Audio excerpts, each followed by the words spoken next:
The last topic we're going to look at in section 4.5 is infinite limits at infinity. We've already kind of seen this back when we were doing our example of a rational function whose highest power is in the numerator.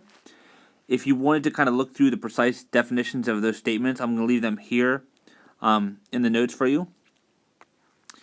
These would have been things, too, that you also would have seen back when we did n behaviors of polynomials. Any polynomial will always approach either a positive or negative infinite limit as x becomes unbounded. Let's take a look at example 6. Find each limit. The limit as x approaches infinity of x cubed. As x approaches positive infinity, we're taking those positive large numbers and multiplying them by themselves 3 times because it's to the third power. The end result should end up giving us larger and larger and larger outputs. So this is going to approach positive infinity. You also should have known this just by looking at the graph of x cubed. This is the classic graph of x cubed.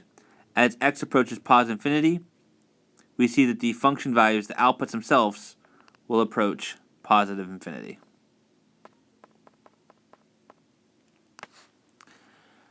The limit as x approaches negative infinity of x cubed. Here we're plugging in larger and larger and larger negative values for x. Because x is to the third power, you're going to have the product of 3 negative numbers, which itself will be negative. So the outputs get exceedingly larger and larger negatively, so this will approach negative infinity.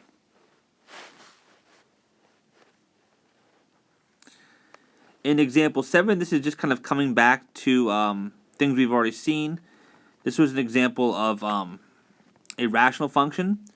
We know that this rational function, because it has the highest power in the numerator, it's going to be an infinite limit. If you wanted to see whether that infinite limit would be positive infinity or negative infinity, you could kind of go ahead and plug in a large value of x. If that large value of x produced a large positive value, then the limit would be positive infinity. If it produced a large negative value, then it would be negative infinity. Let's also use our shortcut trick on this. Not a shortcut trick, but let's use our technique of dividing by the largest power of x, which would be x squared. The limit as x approaches infinity of 2x squared divided by x squared minus 4x divided by x squared divided by x over x squared plus 1 over x squared. This is equal to the limit as x approaches infinity of 2 minus, this would reduce to 4 over x divided by 1 over x plus 1 over x squared. Again, we would see that each of these 3 pieces, 1, 2, 3, would go to 0. And so that would produce the result 2 minus 0 divided by 0 plus 0, which is 2 over 0, which would remind us that it's going to be an infinite limit. The question is this limit going to be positive infinity or negative infinity? To determine that, remember, x itself is approaching positive infinity. This term is going to go to 0. So the numerator is going to go to 2, which is a positive value. As x approaches positive infinity, these two values are going to approach 0 through positive numbers. So overall, this fraction will end up being positive, which means that it's going to approach positive infinity.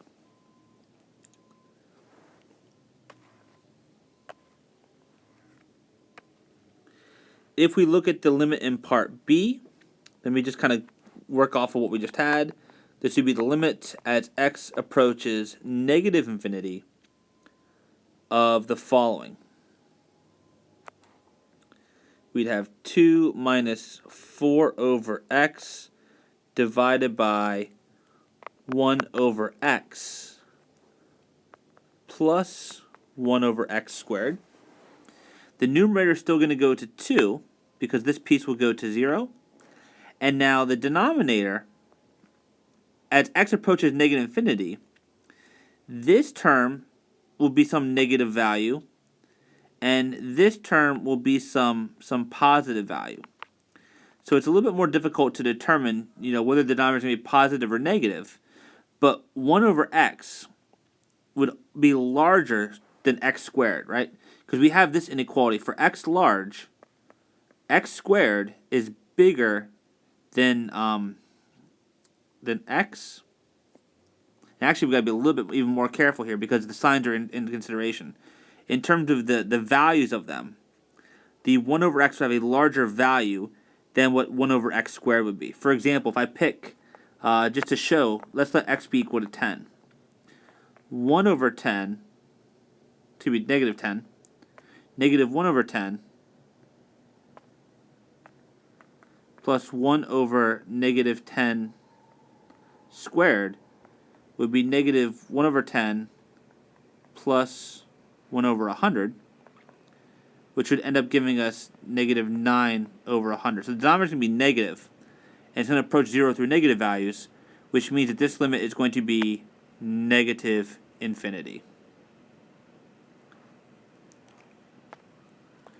One of the things that we can do that kind of mimics, in this case, what we saw with the dominant terms before, if you look at the highest power of x in the numerator and the highest power of x in the denominator, we would say that when x becomes large, this is the main term that's going to dominate the size of the values in the numerator. And this thing is going to dominate the size of the values in the denominator. So when x gets large, this rational function will behave very much like 2x squared over x, which is equal to 2x. That function is just a straight line with a slope of 2. And if you kind of compare what we saw earlier, we know that when we know that when x approaches negative infinity, 2x is going to approach negative infinity, and that's the same thing that we saw here. And likewise, if you kind of use the same idea, when x is large, this is going to behave like that 2x squared over x, which is 2x.